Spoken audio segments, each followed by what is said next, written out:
This is kind of interesting. This is a sugar maple tree here. Look where the branches are broken off.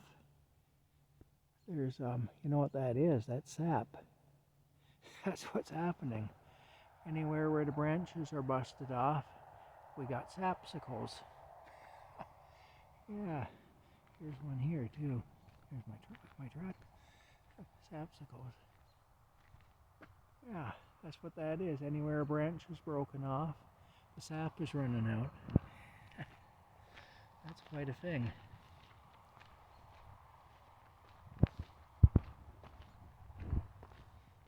That is quite a thing. Anyway, I got mad at this door and I walked away from it. Okay, I still got to charge some more. I will have to fix it before I drive the truck again though. But I just got mad and walked away from it. I was just frustrated. But you can see it won't latch. That's all come apart there. That makeshift repair. It's all bent down too, so I gotta line it up again and put screws into it like he had done. Basically, I can't close it.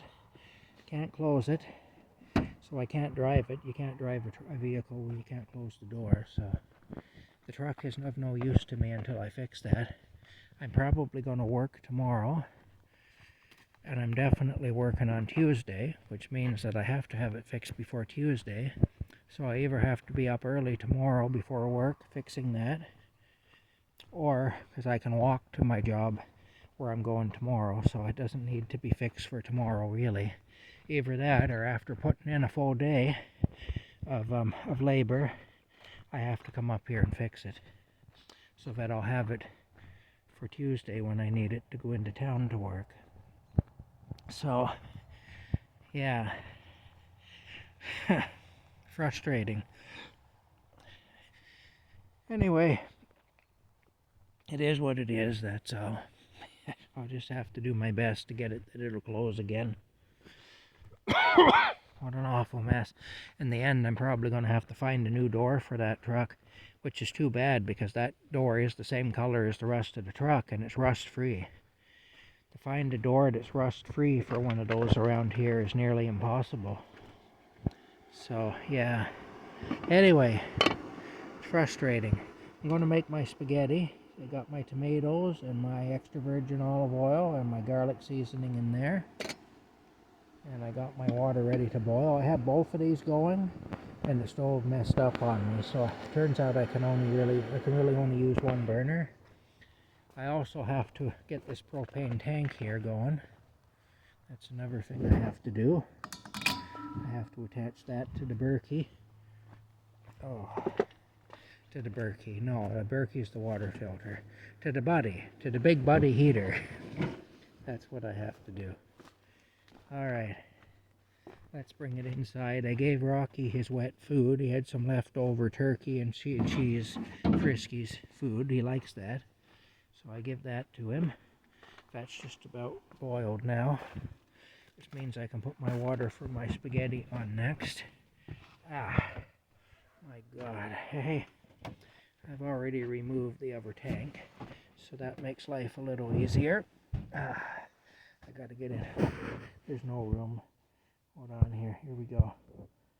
Okay. Torch on here. Yep. Okay. Yeah. Anyway, I knew that jerry-rigged repair would do that sooner or later. The previous owner didn't know how to correct that problem, and so that's what he did anyway. So that's going to have to be that's going to have to be rectified somehow. Like I say, it's going to mean probably having to replace the door, really. And I don't know where I'm going to find a rust-free door. And if I find a rust-free door that's white like the truck, I'll be doing really well. I don't think that's going to happen, though. For a truck that old, especially, I don't think so. They changed them a little bit in the early 2000s. So they're kind of the same, but they're not really. And I doubt that the door will fit from, I don't know when. I know for sure from 94 to 2000 in there, or 2001 or something, all the body parts are interchangeable. After that, it gets tougher though, so I don't know. Anyway, it's too bad. That's a rust-free door. That's around here. You have to live in Ontario to know how special that is. Really, you know, especially with a truck that old. To find have a truck with a rust-free door on it, you know. But he's cut away the door and everything. He's actually cut pieces of the door panel out and stuff. So there really isn't anything I can do to salvage that door. Alright, now what I do with this, because too much pressure will cause the safety on the switch up there to trip. So what I do is I turn it on a little bit, listen. There we go. You can hear the propane flowing. Turn it on a tiny bit more. Very low pressure. And then I'll engage the heater. There we go. Alright, we turn off the light here. We don't need the light on. Rocky's curled up there. Yeah. I'll let this go for a little while. You gotta hold this and let it warm up a bit with this flame before you engage it. Hopefully it'll work. I find if I do it that way, it's less likely just to go out on me and then put me through all that crap that it often puts me through. But yeah, anyway, like I say, I'll just have to fix the door, that's all. I mean, I'll have to replace it at some point is what I'll have to do. It's too bad.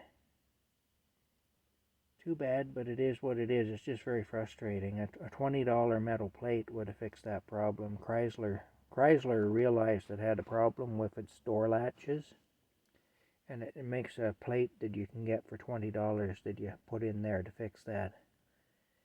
And it's such a simple repair, you know. But the fella that owned it before me didn't know about that, I guess. And he thought that he had to cut the door apart and then cut the latch out of another door and then screw nail that latch into the door he cut apart. And, you know, man, oh well. He was a nice enough fella. He just didn't know. That's all. It is frustrating, though. Here we go now. Let's see. Is it going to work? Let me try it and see here. Put it right up to full blast and see if it works. I'll let it go for a while with the low propane pressure, and then I'll turn it up. But I'm going to let it heat up with the low propane pressure first. Yeah. Anyway, that's what's going on. It seems like it's going to work.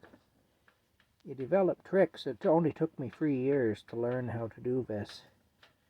To turn it on gradually, basically, so that doesn't happen. It only took me 3 years to figure that out. So perhaps I'm not any smarter than the man that fixed my door, you know, and the man that owned the truck before me and fixed it. I might not be. Anyway, here we go. Oh, alright. Turn it up now. I'm turning up the valve now. Okay, good. Now we got to put the tank in here. I cut this out of the shelf here to put the tank in, so I can keep the tank underneath here. There's a hole I made in the counter for the hose to go through and stuff. And that's what we do. We put the tank right in here now then. We do. Oh, not easy, but we do. Here we go. Alright. There it is in there. Let me just turn on the light here. Yep. There it is, right in there. It fits like a glove. It does. Alright. Yeah. Here we go now. Turn it down to second gear, I guess. There's Tin Bug. I should have put him outside the charge up today, you know. I forgot to do that. I put Rocky outside the charge up today, but I forgot to put Tin Bug outside the charge up. Alright, my water's boiling. This is my final water bottle bag thing for the bed. So yeah. Alrighty, we'll talk to you later.